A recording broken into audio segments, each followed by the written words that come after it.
እሺ እንቀጥላለን። የክቡር ጠቅላይ ሚኒስትሩን ምላሽና ማብራሪያ ማዳመጥ ለክቡር ጠቅላይ ሚኒስትሩ እንሰጣለን።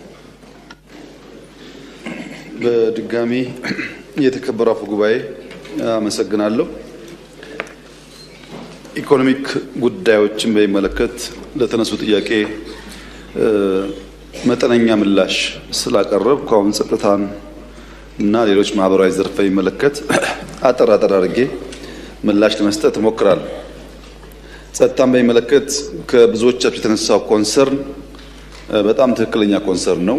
ለኢትዮጵያ ሰላም ያስፈልጋል። ለኢትዮጵያ መረጋጋት ያስፈልጋል። በኢትዮጵያ ውስጥ የቆየው እርስ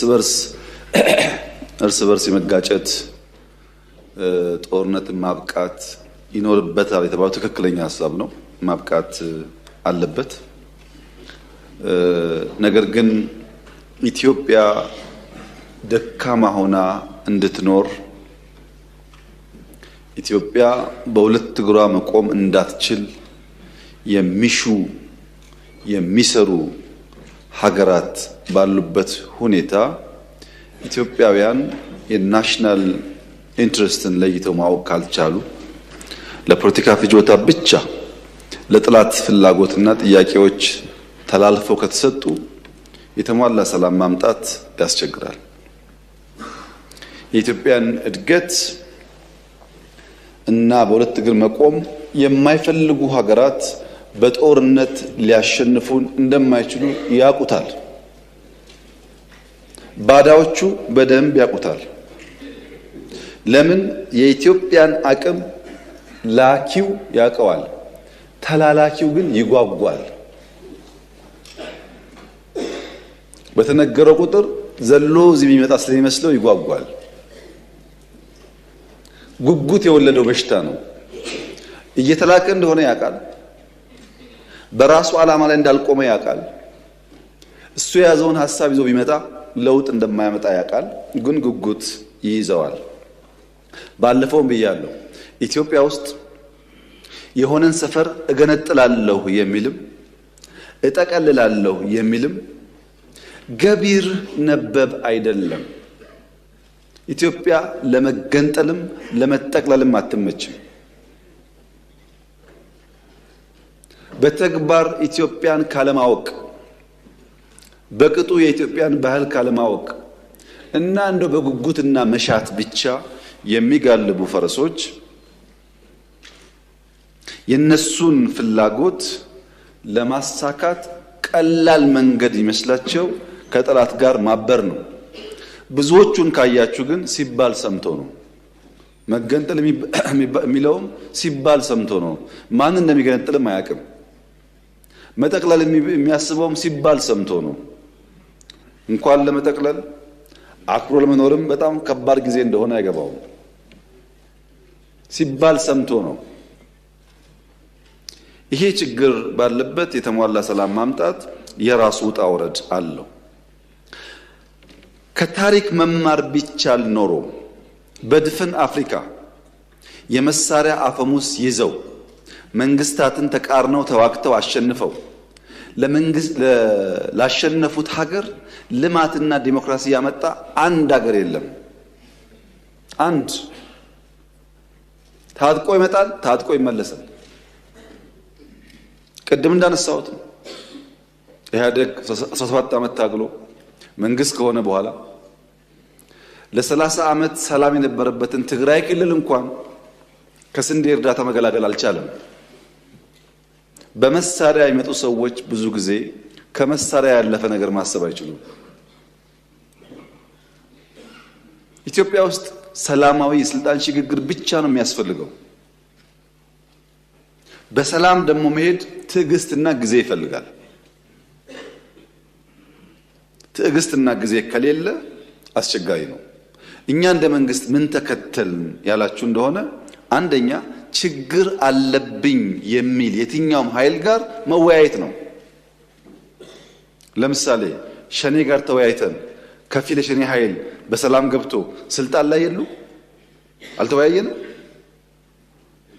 ከትግራይ ወገኖች ጋር ተወያይተን ከፊሎቹ ገብተው ስልጣን ላይ የሉ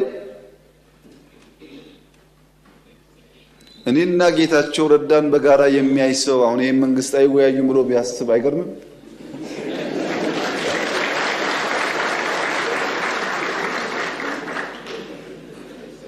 ሰው ሊስት ይችላል። የግል ጉዳይ አይደለም። በእኔና በኤክስ በእኔና በዋይ መካከል የግል ጉዳይ አይደለም፣ የሀገር ጉዳይ ነው። በሀገር ፍላጎት እስከተግባባን ድረስ የግሉን ቸል ማለት ያስፈልጋል ብለን ስለምናምን ነው እንጂ የለም እኮ እንደዚህ አይነት ባህል። አሁን እኛ የምናደርገው ባህል እኮ አናውቀውም። ካሸነፍክ ነው። መወያየት ያስፈልጋል። ሸኔዎቹ ጋስ የአማራውም ሸኔ የኦሮሚያውም ሸኔ የአማራውም ሸለቆ አባይ የኦሮሚያውም ሸለቆ አባይ ተወያይቶ የመጣውን ተቀብለናል። ተላላኪ ናቸው እነዚህ፣ ግን ዓላማ የላቸውም። ታገልኩለት የሚሉትን ህዝብ እየገደሉ ልማት እያደናቀፉ ማዳበሪያ እንዲሄድ እያደረጉ ታገልኩልህ ማለት ምን ማለት እንደሆነ እናንተ አስቡት። እኛ አሁንም ክፍት ነው ለመወያየት። ማንም ሰው በሰላማዊ መንገድ ህግና ስርዓት አክብሮ ይመጣ ከሆነ ለመታረቅ አይደለም አብረን ለመስራት ዝግጁ ነን። አሳይተናል 2-3 ጊዜ። ገና እኮ ይሄ ለውጥ መጥቶ በማግስቱ ሁላችሁም ግቡ አይደል እንዴ ያልነው? ማን ቀረ ከዓለም? ሁሉም ገቡ እኮ። ከገቡት ውስጥ ልብ የገዙት እድሜያቸው የገባቸው ሰክነው እየሰሩ ነው። ማርጀታቸውን ያላወቁና ጊዜ እንዳለፈባቸው ያልተገነዘቡስ ወደ ለመሩት ሄደዋል። መላክ የለመደ መላክ ይችላል። ሁለተኛ ነባር ችግሮች አሉ በእኛ ውይይት የማይፈቱ። ከሸኔዎች ጋር ብንወያይ የማይፈታ ውይይት አለ። ኢንክሉሲቭ ናሽናል ዲያሎግ እናርግ። ችግር ካለ እንደ ሀገር እንምከርና እንፍታ። ህገ መንግስት ይቀደድ፣ ባንዲራ ይቀደድ፣ ኢትዮጵያ ትቀደድ የምትሉ ሰዎች በእናንተ ፍላጎት ማድረግ አንችልም። እንወያይ፣ ህዝብ ይወስን ያልናቸው። አንወያይ አላልንም። እንወያይ የሚባል ሐሳብ ኢንክሉሲቭ ናሽናል ዲያሎግ በኢትዮጵያ ውስጥ የመጀመሪያው እኛ የደፈር ነው። በየትኛው ዘመን ነው? በደርግ ዘመን ነው ወይስ በኢህአደግ ዘመን ነው ሲፋለም የነበረ ሰው ታርቆ አመት ሳይሞላው ሚኒስትር የሆነው?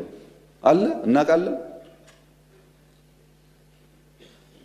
ኢንክሉሲቭ ናሽናል ዲያሎግ ነባር ችግር ለመፍታት ያግዛል።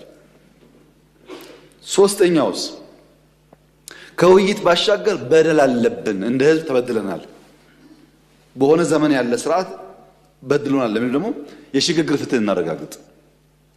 ይቅርታ ሊሆን ይችላል፣ ካሳ ሊሆን ይችላል። የሽግግር ፍትህ ደግሞ እናረጋግጥ። ለምን ኢትዮጵያ ሰላም ሆና ጸንታ እንድትኖር። የለም ብሎ አራተኛ ደግሞ የታጠቁ ኃይሎች አሉ። እነሱስ በዲዲአር ከሌላ ሀብታችን ሀብት አፍስሰን ስራ ፈጥረን ወደ ሰላማዊ ህይወት እናስገባቸው። ሁሉም በር ክፍት ነው። ወያያለሁ ላለው ከመንግስት ጋር ችግር የለም፣ እኛ ዝግጁ ነን። ብዙዎቹም እኮ ይወያያሉ፣ ባይዘው አሁን ሽፍታ ናቸው እንጂ ይወያያሉ፣ ይጠይቃሉ፣ ይነጋገራሉ። ሲነጋገሩ ግን የሚያሳዝነው ጉዳይ ብዙዎች በውጭ ያሉና አዲስ አበባ ያሉ አንዳንዴ ታረቁ የሚሉን ሰዎች ሊታረቅ የሚፈልገውን ኃይል ወየውልህ ታርቀህ ደግሞ ይላሉ። የሚደራደረውን አትደራደር ደግሞ ይላሉ። ለምን? በዚሁ አጀንዳ የመቆየት ፍላጎት ስላለ። በእኛ በኩል ስንጀምር ሁሉ ጋብዘናል። ኦነጉንም ግንቦት ሰባቱንም ኢህአፓ የሚባል ፓርቲ ከመጣው በእኛ ዘመን እኮ ነው። ኢህአፓ እኮ አይፈቀድለትም ኢትዮጵያ ውስጥ፣ እኛን የጋበዝ ነው። አሁንም ለሰላማዊ ትግል በራችን ክፍት ነው። ለምን? ካልተደመርን በስተቀር ኢትዮጵያውያን ካልተጋገዝን በቀር የኢትዮጵያን ችግር ባጠረ ጊዜ ልንፈታ አንችልም።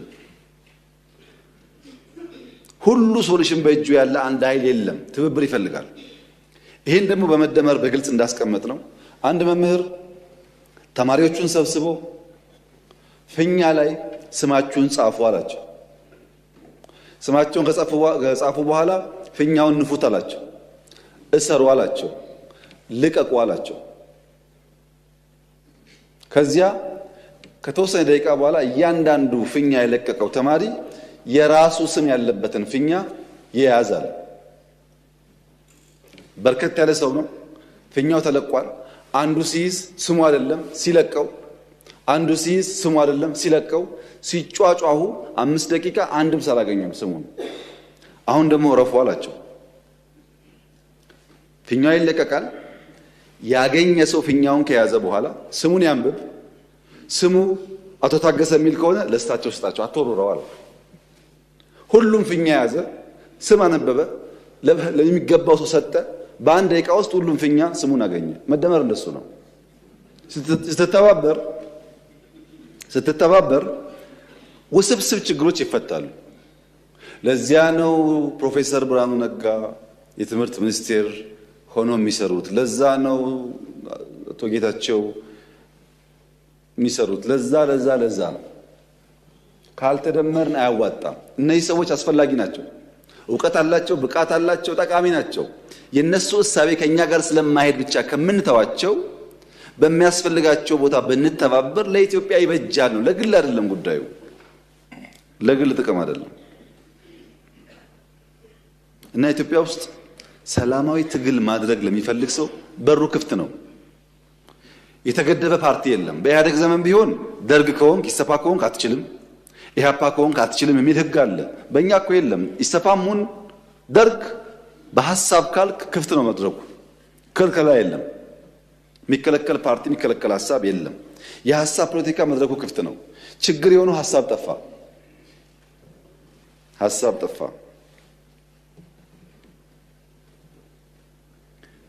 ሐሳብ መጥፋቱን ለማወቅ የነዚህን ባንዳዎች ውሎ ማየት በቂ ነው።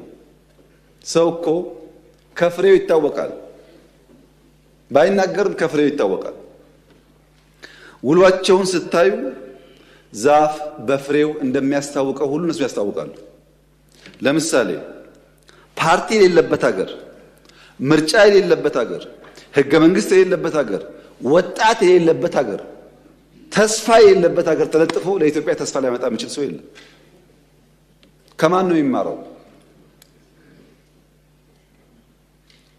የእነሱን ዲሞክራሲ እንዳይል መንግስት አይታወቅ፣ ካቢኔ አይታወቅ፣ ፓርቲ አይታወቅ፣ ህገ መንግስት የለ፣ ምርጫ የለ። እዛ ተለጥፎ ስለ ምርጫ መጠየቅ አይገርምም? ግን ምርጫ የሌለበት ተለጥፎ ስለ ምርጫ መጠየቅ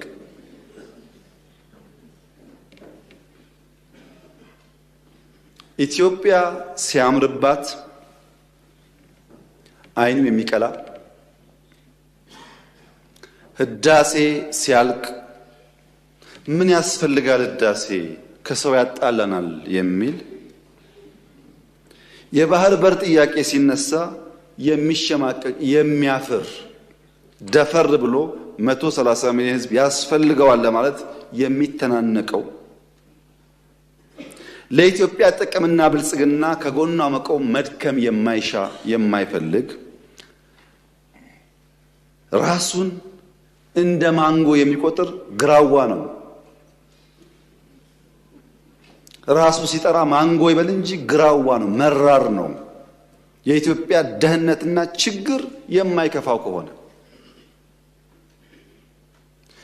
ራስን በጠራህበት መንገድ ብቻ ሳይሆን በፍሬ ትታወቃለህ። እኛ ልክ በፍሬያችን የምንታወቀው ማለት ነው። በከተማ ኮሪደር፣ በገጠር ኮሪደር፣ በስንዴ እርሻ፣ በግሪን ሌጋሲ እንደምንታወቀው አናውቅም ካላችሁ ጠይቁ። ዩኤንን በስንዴ ሸልሞናል፣ በግሪን ሌጋሲ ሸልሞናል።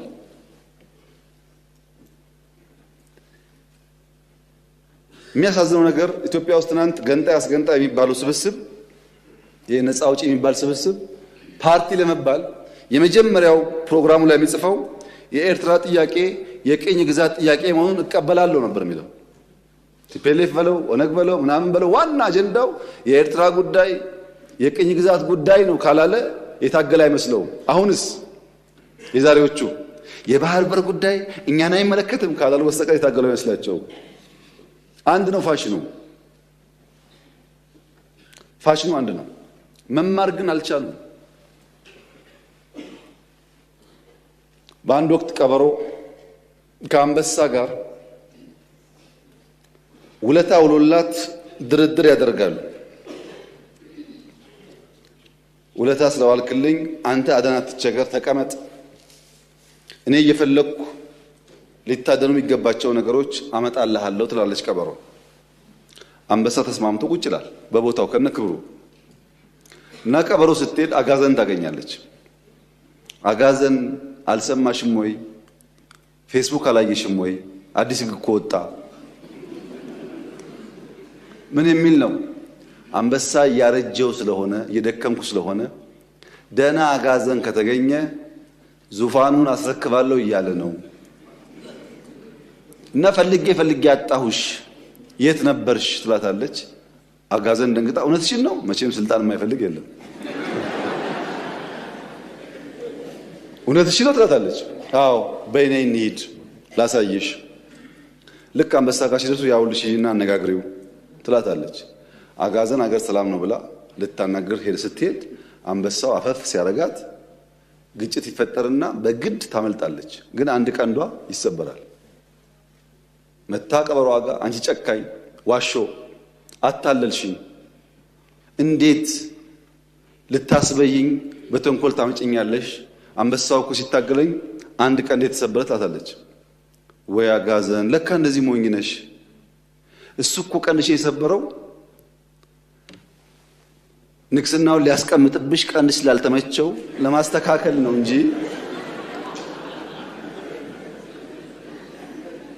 ለክፋት አይደለም። ተሸውደሻል አለቻት። ነው እንዴ ብላ ትጓጓች። ስልጣን አጓጓል። ሰውን እየገደለ ያለው ጉጉት ነው መቼም። ተመልሳ ሄደች። ተመልሳ ስትሄድ ቅድም ዘውድ ለማስቀመጥ ነው ቀንድሽን የሰበረው ተብላ ሄዳ ሲታገላት እንደም ስታመልጥ ጭራዋ ይቆረጣል ያጋዘማ። አሁንም መታ በጣም በምሬት አንቺ ቀበሮ ክፉ እንዲህ ብለሽ ይኸው ድጋሚ ሄጄ ጭራዬ ተቆረጠ አለቻት። አንቺ አጋዘን ያምሻል ወይ? ቅድም ለሚቀመጠው ነበረ፣ አሁን ደግሞ አንቺን ዙፋን ላይ ለማስቀመጥ ጭራ አያስፈልግም ብሎ ነው።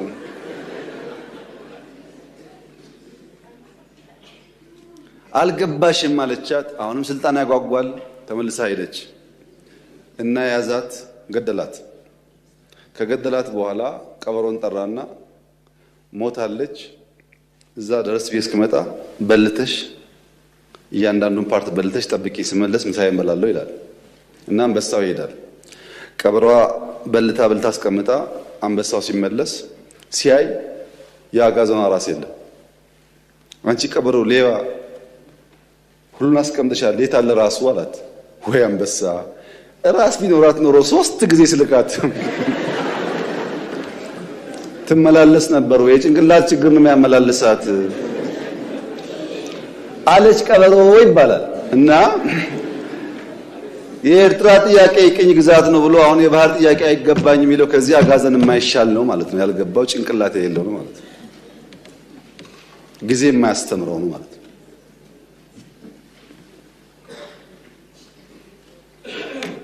ይሄ እንደተጠበቀ ሆኖ ሰላም ያስፈልጋል ላላችሁት ያስፈልጋል። ከዚህ ቀደም ብያችኋለሁ። አሁንም እስቲ 10 ሰው አይደለም 1 ሰው አምጡ፣ አነጋግራችሁ አምጡና እኛም ቢስል ጠይቁን። እየገባ ነው በየቀኑ እኮ 10ም 20ም 100ም እየገባ ነው። ግን እናንተም ካለ አምጡ። እኛ የምንፈልገው ሰላም ነው። ፕሪቶሪያን በሚመለከት ፕሪቶሪያ እንኳን ትንሽ ግራ እያጋባኝ መጥቷል። ራሱ ቃሉ ፕሪቶሪያን አውቀዋለሁ፣ የተማርኩት እዛ ነበረ። ግን ማቀው ከተማ መሆኑን ጠፍቶብኛል። አሁን ፕሪቶሪያ ሲባል ግራ እየገባኝ መጣ። በአማርኛ የወለደችው እያለች ያቀፈችው እናት ነኝ አለች እንደሚባለው ማለት ነው። ፕሪቶሪያ የተደራደር ነው ከጀነራል ጻድቃን ጋር ነው፣ ከጌታቸው ረዳ ጋር ነው፣ ከአሰፋ ብርሃ ጋር ነው። ዋነኛ ተደራዳሪ በትግራይ ወገን ጻድቃን፣ ጌታቸውና አሰፋ፣ ሌሎች ሰዎች ይኖራሉ። ዋናዎቹ ግን እነዚህ ናቸው ፈራሚዎቹ። በእኛም ወገን ይታወቃሉ። እነሱ ስጠይቃቸው ያሉኝ ነገር አለ። በስፍራው ያልነበሩ ሰዎች፣ አንዳንዶች ፕሪቶሪያን የማያውቁ ሰዎች ደግሞ ፕሪቶሪያን እናስከብር ይላሉ። አሁን እና የወለደችው እያለች የታቀፈችው እናት ልሆናለች የሚለው ነገር እሱ ነው። ፕሪቶሪያ ስምምነቱ አንደኛ ቲፒኤልኤፍ ህጋዊ ምርጫ አላደረገም። ህገ መንግስት ጥሶ ነው ያካሄደውና ያን የጨበራ ምርጫ ይሰርዝ። እሺ ይሰርዛለሁ። ሁለተኛ በዚያ ምርጫ ሲያበያ የተቋቋመው መንግስት ይፍረስ፣ ህጋዊ መንግስት አይደለም። ምክር ቤቱ ይበተን፣ ህጋዊ ምክር ቤት አይደለም። ሶስተኛ ከሁሉ የተውጣጣ መንግስት ይመረጥ ማለት ትራንዚሽናል ገቨርንመንት ይቋቋም። ቀጥሎስ በህዝብ የተመረጠ መንግስትና ህገ መንግስት አከብራለሁኝ። እዚህ ያለው ጠቅላይ ሚኒስትር ነው ተመርጧል። እዛ ያለው ፕሬዝዳንት ግን ይወርዳል ነው ስምምነቱ።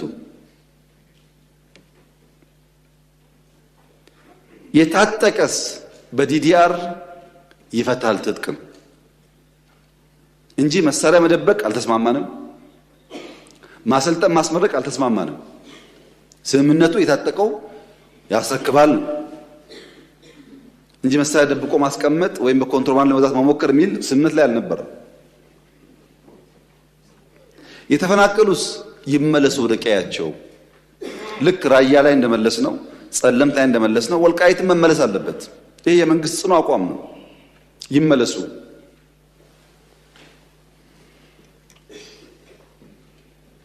የውጭ ጉዳይ፣ የጸጥታ፣ የመከላከያ ጉዳይስ የፌዴራል ስልጣን ነው። ማን ያለው? የራሱ የህወሓት ህገ መንግስት። እኔ አልጻፍኩም። የነሱ ህገ መንግስት የውጭ ግንኙነት በሚመለከት የፌዴራል መንግስትን ይመለከታል፣ መከላከያን በሚመለከት፣ ደህንነት በሚመለከት ፌዴራል ይመለከታል ይላል ህገ መንግስቱ። አልቀየርነውም ታውቃላችሁ። እነሱ ስልጣን ላይ ያሉ የሚሰራ ህገ መንግስት እነሱ ሲወርዱ የማይሰራ መሆን የለበትም። ምን እያደረጉ ነው እነሱ? ከውጭ ጋር ምን እያደረጉ ነው? እሱን ትቼ ማለት ነው። የለም የመሬት ጥያቄ አለ፣ ኮንቴስትድ ኤሪያ አለ። በአማራ ይገባኛል የሚባል ቦታ፣ በትግራይ ይገባኛል የሚባል ቦታ አለ። እሱ እንዴት ይፈታ ለሚለው ራሱ ህገ መንግስቱ ምላሽ አለው። የተከበረው ምክር ቤት በአንክሮ እንዲያስተውል የምፈልገው ኢትዮጵያ ውስጥ በኦሮሚያና በአማራና በሶማሌ በምናምን መካከል ድንበር የለም፣ ወሰን ብቻ ነው ያለው። ወሰን ሲያስቀምጥ ክልል 1 2 3 ሲል ህገ መንግስቱ ቀበሌ ግን አያሰምርም። እችኛዋ ካርታ የኦሮሚያ አይልም ህገ መንግስቱ። ምን ይላል? አከራካሪ ጉዳዮች ካሉ በህዝበ ውሳኔ ምላሽ ያገኛሉ ይላል እንጂ ድንበር አስምሮ ልክ እንደ ኢትዮጵያና ሱዳን፣ ኢትዮጵያና ኬንያ ድንበር ነው አይልም። የሚያጨቃጭቅ ቀበሌ ካለ የሚኖርበት ህዝብ ተወያይቶ በፌዴሬሽን ምክር ቤት ተወስኖ ወደዛም ወደዚህም ሊሄድ ይችላል። ህገ መንግስቱ የሚለው ይሄንን ነው። ይሄን ደግሞ በኢህአደግ ዘመን ብዙ ሰርተውበታል። በተለይ ድሬዳዋ ላይ። ድሬዳዋ የኦሮሚያ ክልል አካል ነበረ በህገ መንግስቱ። ሶማሌዎች እና ኦሮሞዎች ወንድማማች ሆነው ለብዙ ዓመት ኖረዋል። ድሬዳዋ ጋር የይገባኛል ጥያቄና ክርክር ተፈጠረ። ሲፈጠር በኢህአደግ ዘመን በዚህማ አንጨቃጨቅም፣ ድሬዳዋ ከኦሮሚያ ይነጠልና ለፌዴራል መንግስት ይሁን፣ ሶማሌ አንዱን ተርም ከንቲባ ይሁን፣ አንዱን ተርም ኦሮሞ ከንቲባ ይሁን ብለው አስማሙ። ይሄ ግን ህገ መንግስት ላይ የለም። ከዚያ በኋላ ድሬዳዋ ሶማሌና ኦሮሞዎች በሰላም እየኖሩ ነው። በጣም ጥሩ። ሰላም እስካመጣ ጊዜ ድረስ ችግር የለው። አሁን በሶማሌና በኦሮሚያ መካከል የብዙ ቀበሌዎች ጥያቄ አለ። ብዙ በሲዳማና ወላይታ መካከል አለ ጥያቄ። በአፋርና ሶማሌ መካከል ጥያቄ አለ። ዩኒክ አይደለም። ወልቃይት ላይ ጥያቄ ዩኒክ አይደለም። ሁሉም ጋር ጥያቄ አለ። ሁሉም ጋር የሚፈታው ግን በሰላማዊ መንገድ ህዝቡ ቦታው አርፎ በህዝብ ውሳኔ መሆን አለበት ነው።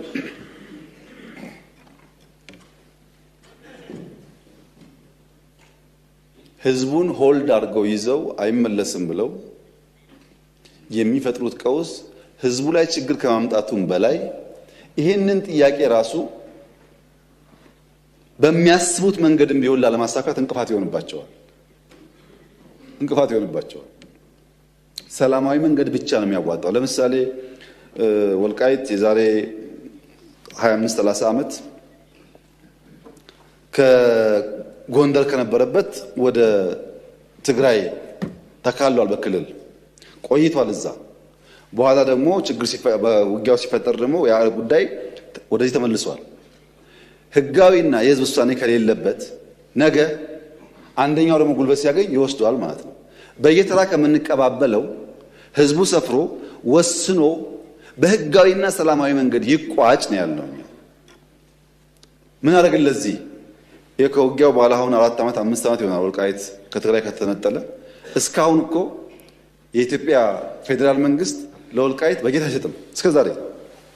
ይሄ ትክክል አይደለም። ህዝቡ እየኖረ መምህር እያስተማረ ጤና ሰው እያከመ በጀት አልቦ ዞኑን ማስቀመጥ ትክክል አይደለም። ህግ ለማክበር ሲባል ነው የተደረገው እንጂ ትክክል አይደለም። በጀት የላቸውም። ለምን? ከትግራይ ጋር ተነጋግረን ስላልፈታ ነው። እኛ አሁን ያለን አቋም የወልቃይት ጉዳይም ይሁን በጎንደርም ጥያቄ ያለው ሰው ይሁን በአዲስ አበባም ጥያቄ ያለው ሰው ይሁን ኢትዮጵያዊ እስከሆነ ድረስ ተነጋግረን በሰላማዊ መንገድ በህዝበ ውሳኔ መልስ ሊያገኝ ይችላል። ለዚህ መዋጋት አያስፈልገንም። ግጭት አያስፈልገንም። ህዝብ ማስቸገር አያስፈልገንም። የኛ አቋም እሱ ነው። ይሄን የተግባባ ነው። ፕሪቶሪያ ላይ ሰርቪስሳ ተቋርጦ ነበር። ታስታውሱ ከሆነ ባንክ አልነበረም ትግራይ፣ መብራት የለም፣ ቴሌ የለም፣ በረራ የለም። ይሄን ደግሞ ፌዴራል መንግስት ይመልስ ነበረ። ስልክም መለስን፣ ባንክም መለስን። አክሱም ኤርፖርት እነሱ አፈራርሰው ሄደው ነበር።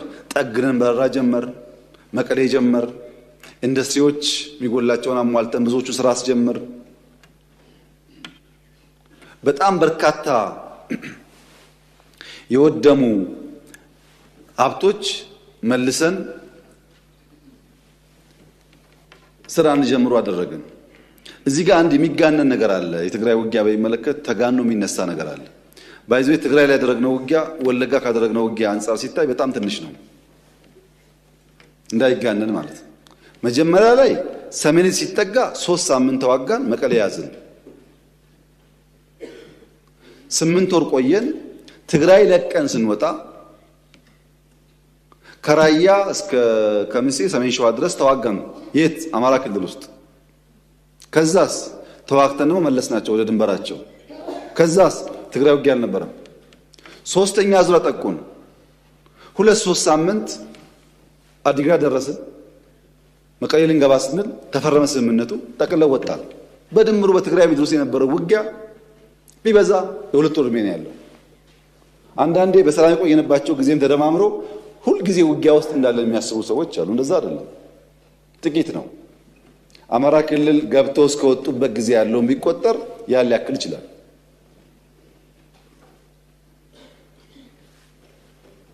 መንግስት በሚመለከት ስምምነቱ ከሁሉ ፓርቲዎች ውጣጣ ነው። እኛ ምን አለ አንፈልግም፣ ብልጽግና አይፈልግም።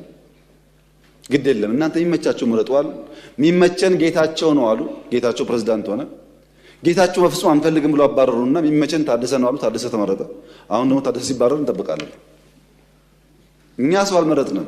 መራጭ እነሱ ናቸው። መርጠው የማይስማማቸው ታስታውሳላችሁ። በሐዋሳው ጉባኤ በመጀመሪያው ለውጥ ላይ ችግር ነበር። በሐዋሳው ጉባኤ 100% የቲፒኤልኤፍ ማዕከላዊ ኮሚቴ ድምፅ ሰጥቶ ከመረጠኝ በኋላ በ2 ወር 3 ወር ደግሞ አልተስማማውም። ራሱ መርጦኝ ማለት ነው። አሁን ያለውም እንደዛ ነው። እኛ በጀት እስካሁን እንለቃለን፣ ማክሲመም ሰፖርት እናደርጋለን። የተበላሸ በአቅም ጠግነናል። የኛ ፍላጎት ትግራይ ክልል ተጨማሪ ውጊያ አያስፈልግም። አላማ የለውም። ትግራይ የሚደረግ ውጊያ አላማ የለውም። አላማ የለው ውጊያ ደግሞ የተሳካ ይሁን ያልተሳካ ማረጋገጫ የለውም። የሆነ ግብ ለማሳካት ካልሆነ በስተቀር ዝም ብሎ ሰው ህይወቱን አይከፍልም። ጥቅም የለውም ትግራይ የሚደረግ ውጊያ እና ሰላም ያስፈልጋል። የጥይት ድምፅ ሞት አያስፈልግም። እኛ እንደው ከአማጺ ጋር መነጋገር ልምዱ አለን። ቅድም እንደገለጽኩት ተወያይተናል። ቲፒኤልኤፍም በሰከነ መንገድ አንደኛ ምርጫ ቦርድን አክብሮ ህገ መንግስት አክብሮ ትክክለኛ ጉባኤ አድርጎ ህጋዊ ፓርቲ መሆን የሚጠበቅበት ከባድ ነገር እኮ አይደለም። ምርጫ ቦርድ መጋበዝ፣ አሰራሩን መከተል፣ ጉባኤ ማካሄድ፣ ምርጫ መሳተፍ፣ ካሸነፈስ መንግስት መሆን። ግን ለመወዳደር ለምርጫ ዝግጁ ካልተኮነ አስቸጋሪ ይሆናልና በዚያ ሳይድ ያለኝ ምክር እኔ ውጊያ ይበቃናል፣ አያስፈልገንም። ግድ የላችሁ ብትዋጉም አታሸንፉ፣ አይታችሁታል፣ ጥቅም የለውም። ግን ውጊያ አያስፈልገንም። ተባብረን አገር እናልማ ነው። ለምን ጉልበት ይዞ ያልወጣውን ተራራ ከዘራ ይዞ አይወጣውም ይባላል። በጉልበት ዘመን ያልሆነውን ዛሬ አይሳካም። ቱ ሌት ባይዘው የኢትዮጵያን መንግስት በኃይል ቱ ሌት አይቻልም። አለፈ። ያኔ ተሞከረ፣ አልሆነም፣ አለፈ። ካሁን በኋላ ሰላም ብቻ ነው። እንደ አባይ ሺህ ዓመት ሸለቆ ሲጓዝ ይኖራል እንጂ አንድም ቀን መንግስት በኃይል መጣል አይቻልም። ለዚህም የትግራይ እናት የምትፈልገውን ሰላም ማምጣት መሯቸዋል። እነሱ ልጆቻቸውን ገብረው በቃን ብለዋል። ለነሱ ሰላም በእኛ በኩል ዝግጁ ነን። በዚያ ሳይድም ዝግጁ መሆን ያስፈልጋል። በቅርቡ ሰምታችሁ ከሆነ ወታደሮች ደሞዝ ጭማሪ በሚል ትንሽ ችግር ገጥሞ ነበር ትግራይ ውስጥ። ትግራይ ያሉ የታጠቁ ኃይሎች በዲዲአር በህጋዊ መንገድ ቢወጡ ለራሳቸውም ለቤተሰባቸውም ለሀገርም ይጠቅማል። ወጣቶች ናቸው፣ ጉልበት አላቸው፣ ማቋቋም ይቻላል። እነሱ ዲዲአር ፕሮሰስ ውስጥ እንዳያልፉ አድርጎ በመያዝ በደሞዝ መጨቃጨቅ አስፈላጊ አይደለም። ትግራይ የምንልከው በጀት በሙሉ የሚውለው ለወታደሮች ነው። ይሄ ትግራይን እየጎዳ ነው ያለው። በነገራችን ላይ አሁን ለምሳሌ ጅጅጋ በጣም ከፍተኛ ለውጥ አለ። በኮሪደር አይታችኋል። ከሶማሌ ክልል ገቢ በከፍተኛ ደረጃ የትግራይ ክልል ገቢ ይበልጣል። ባለፈው ዓመት የትግራይ ይበልጣል። ከጅጅጋ ገቢ መቀሌ 6-7 እጥፍ ይበልጣል ገቢው። ገቢ ተሰብስቦ ከሶማሌ ክልል በላይ ከዚህ ተመድቦ እንዴት መቀሌ ውስጥ 1 ኪሎ ሜትር 2 ኪሎ ሜትር ኮሪደር አይሰራም? ይበልጣል ገቢያቸው። በፋክት ያለው እናንተ ማየት ትችላላችሁ። ወደ ልማት ካልተኬደ ሁልጊዜ ውጊያና ግጭት ጠቃሚ አይደለም። ቅድም እንዳነሳሁት 30 ዓመት ስልጣን ላይ ባሉበት ጊዜ የትግራይ ህዝብ ትናንሽ 50 ግድብ ቢገደብለት ኖሮ ከራሱ አልፎ ሌላ ይመግብ ነበር። ስልጣን ተይዞም አልተሰራም፣ አሁንም አልተሰራም። ህዝቡን ይቸገራል እና እንደዛ እንዳይሆን በተቻለ መጠን ወደ ሰላም ወደ ንግግር ገብቶ የህዝቡን ችግር መፍታት ያስፈልጋል። በዘንድሮ ክረምት እርሻ ለማየት በድሮን ትግራይ በስፋት እንበር ነበር እና በጣም የሚገርም ነው። ማሳ ያለው ውሃ ዝናብ ነው የምታዩት ከፍተኛ ስለነበረ ከፍተኛ እርሻ ይታያል። በንጽጽር በኢሜጅ የወሰድናቸው መረጃዎች የሚያሳዩት በትግራይ የተሻለ ምርት እንዳለ ነው። እኛ የምንፈልገው ያ ምርት በሰላማዊ መንገድ ተሰብስቦ ወደ ገበያ እንዲውል አርሶ አደር እንዲጠቀምና ከልመና እስረኝነት እንዲገላገል ነው። ህዝቡን የልመና እስረኛ ማድረግ ጠቃሚ ስላልሆነ ከልመና እስረኝነት ወጥቶ ወደ መሻሻል ህይወቱ እንዲገባ መስራት ነው የምንፈልገው እና ትግራይ ውስጥ የውጊያ ዓላማ ፌዴራል መንግስት የለውም፣ አንፈልግም። ለምን? ዓላማ የለውም፣ ጥቅም የለውም። የትግራይ ክልል ያሉ ሰዎች ይሄን ተገንዝበው ወደ ሰላም ቢያዘነብሉ ይሻላል ነው ምክሩ። የኢንክሉሲቭ ናሽናል ዲያሎግን በሚመለከት እንደተባለው ከሞላ ጎደል አጀንዳ የማሰባሰብ ስራ ተሰርቷል። ከሞላ ጎደል አጀንዳ መሰብሰብ የጨረሱ ይመስለኛል። ምክክር ይበጃል ያሉ ሰዎች ተወያይተዋል። አይበጅም ያሉ አልተወያዩም። የት? ኦሮሚያ ይበጃል ያለ ተወያይተዋል፣ አይበጅም ያለ አልተወያየም። አማራም፣ ሁሉም ጋር እንደዚህ ነው። ሁሉም ሰው አይፈልግም ውይይት፣ የፈለገ ተወያይቷል። በውጭ ሀገርም እንዳያችሁት ውይይት ለማድረግ ተሞክሯል። የሚያሳዝነው ግን አውሮፓ ለንደን ላይ ጥቂት ኢትዮጵያውያንና በርከት ያሉ ኤርትራውያን ምክክሩ አያስፈልግም ብሎ ሰልፍ ወጥቶ ነበር እና ኤርትራውያን በእኛ ጉዳይ ያን ያክል ኮንሰርን ሆነው መውጣታቸውን እያመሰገንኩ ንግግሩ መጀመሪያ ግን በእናንተ ቤት ብትጀምሩት የእኛን ሰልፍ ከማጀብ የእናንተን ቤት ማየት አይሻልም ወይ ማለት እፈልጋለሁ እና በየቦታው ተመሳስሎ ሙከራዎች ስለሚደረጉ ውይይቱ ጠቃሚ ነው። በጣም በርካታ መረጃዎች ተገኝተውበታል፣ አጀንዳ ተገኝቷል፣ ኤክስትሪም ቶቶች ታይተውበታል። ይሄ ግን አፕሮቹ ምንድነው? መጀመሪያ አጀንዳ ይሰበሰባል፣ ከዚያ ነው ውይይት ቢደረግበት። ውይይት ተደርጎ ከዚያ ውስጥ የተስማማንበት ያልፋል፣ ያልተስማማንበት ደግሞ በአሰራሩ መሰረት የሚታይ ይሆናል። ይሄ ፕሮሰስ ጋር አልደረስም። እስካሁን ያለው አጀንዳ ማሰባሰብ ነው።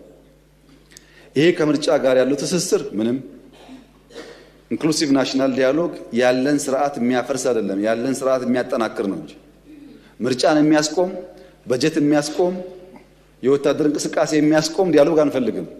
መንግስት እንደ መንግስት ፈንክሽን ያደረገ ግብአት ያለው ሀሳቦች ይመጣሉ አልን እንጂ መንግስት ስራውን አቁሞ ምርጫ አቁሞ በጀት ማጽደቅ አቁሞ ፓርላማ በትኖ አላልንም። እና ከዛ በፊት ካለቀ እሰየው ግብዓት እንወስዳለን፣ ከዛ በኋላ ካለቀም እሰየው ግብዓት እንወስዳለን እንጂ ምርጫን የሚረብሽ ነገር ከንግግሩ ጋር የሚፈጠር አይመስለኝም። የምርጫ ስርዓቱ ላይ የሚያመጣው ለውጥ ደግሞ ካለስ ከምርጫ በፊት ከታየ ያኔ ይታያል፣ ከምርጫ በኋላ ከታየ ደግሞ ያኔ በሚወሰነው መንገድ የሚታይ ይሆናል። ምርጫ ግን ጊዜውን ጠብቆ የሚፈጸም ይሆናል። እዛው ላይ ያለን አንዳንድ ፍላጎቶች አሉ። እንትን ቦታ ወረዳ ላይ 3 ሽፍታ ስላለ ምርጫ አይካሄድም፣ እዛ ቦታ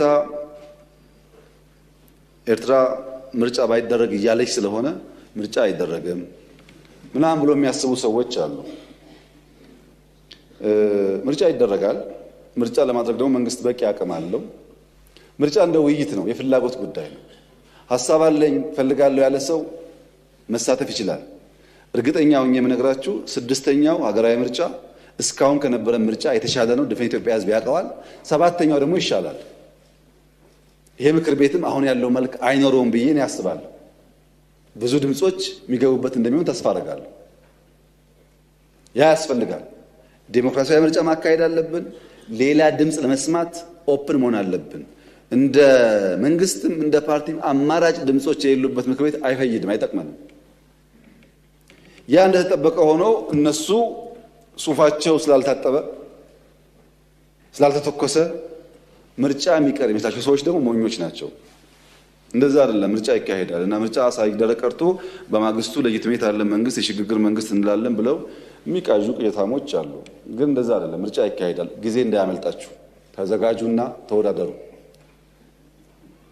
ምርጫ ለማድረግ እንኳን ዘንድሮ ባለፈው ምርጫ አካሄደናል እኮ እየተዋጋን እንኳን በባለፈው ምርጫ በ92 እኮ ኤርትራ ጋር እየተዋጋ ምርጫ አካሄደናል። እና ምን ለምርጫ ደግሞ ይሄ ሁሉ ልማትም ያለማ መንግስት አሁን ለምርጫ ይቸገራል። እና እንደዛ አታስቡ፣ አትሞኙ፣ አትሸወዱ። ጠንከር ብላችሁ ወደ ምርጫ ግቡ። ደግሞ እንድታሸንፉ እንዲቀናችሁም ደግሞ ምኞቴ ነው። በተቻለ መጠን የኛ ፓርቲ አባላት ግን የዘንድሮ ምርጫ ዴሞክራሲያዊ እንዲሆን ብቻ ሳይሆን ልዩ ልዩ ድምጾች እንዲሰሙ በኃላፊነት እንሰራለን። እኛ የጠቅልሎ የመውሰድ ፍላጎት እኛ ጋር የለም። በመደመር ነው ሁሉ ነገር የሚሆነው፣ ፓርላማውም ካቢኔው ማለት ነው። እና በዛ መንገድ እንሰራለን። እና ብዙ ሰማለሁ አንዳንዶች 30 ዓመት በኢትዮጵያ ፖለቲካ ተሳትፎ የማያውቁ እኛ እድል ሰጥተናቸው ከገቡ በኋላ ምርጫ እንደማይደረግ የሚያስቡ እንዳሉ እናውቃለን። ወደ መጡበት ይመለሳሉ እንጂ ምርጫው ይቀጥላል። እና እንደዛ መጠበቅ ጥሩ አይደለም። ምርጫን በዚህ ማየት ጥሩ ነው፣ በዘጋጀት ጥሩ ነው። እንደ ፓርቲ እንዘጋጃለን፣ እንደ መንግስት እንዘጋጃለን። የተሻለ ምርጫ እናካሂዳለን። ኢትዮጵያ ትቀጥላለች ማለት ነው። ይንጠባጠባል፣ እኛ እንቀጥላለን። ለመቀጠል ደግሞ የማንም ይሁንታ አያስፈልገንም። በቂ አቅም አለን። ቅድም በሚያስደንቅ መንገድ አንድ የምክር ቤት አባል እንደገለጹት ዝሆኑ መወጋቱንም በማያስታውስበት ሌቭል ነው ያለው እና ጊዜ ማባከን ጥሩ አይደለም ለዛ ማለት ነው። ፍትህን በሚመለከት የፍትህ ስርዓቱ በአንድ በኩል ነፃነትን ይጠብቅ፣ በሌላ በኩል ደግሞ ስርዓት እንዲያሻሽል ነው የምንፈልገው። ገብተን ፍርዱን ይሄን ፍረድ ያን አትፍረድ ማለት አንፈልግም። ነፃ ተቋም ነው። ተጠሪነቱ ደግሞ ለኛ ሳይሆን ለእናንተ ነው። ይሄ ተቋም ነፃ መሆኑ እንደተጠበቀ ሆኖ ስርዓት ማሻሻል ላይ ደግሞ ማገዝ እንደ መንግስትም እንደ ምክር ቤትም ያስፈልጋል። ለዚህም በስነ ምግባር ያሉ ችግሮች ለመፍታት የኢንስፔክሽን ስራ ጀምረዋል። ያን ኢንከሬጅ እናደርጋለን፣ እንደግፋለን። አቅም ማነስ እንዳለ አውቀው በኦቶሜሽን የቨርቹዋል ስርዓት እየዘረጉ ይገኛሉ። ስልጠና እየሰጡ ይገኛሉ። በርካታ ክምችት ስላለ ክምችት ለመቀነስ ጥረት እያደረጉ ነው። በቅርቡም ጉብኝት አድርጌ ነበር። የፍትህ ስርዓት ለማሻሻል በአቃቢ ሕግም በፖሊስም ካለው ጅማሮ ሙከራዎች በተጨማሪ ፍርድ ቤቶች ጥሩ ስራ ጀምረዋል። እሱን ኢንከሬጅ ማድረግ የሚያስፈልግ ይመስለኛል። በዛ አግባብ ብንሄድ ነው የሚያዋጣው። ችግሮች ይኖራሉ ሁሉ ቦታ እንዳሉት፣ ግን ስራ ስለጀመሩ ያን ኢንከሬጅ ያደረግን ብንሄድ የሚያዋጣ ይመስለኛል።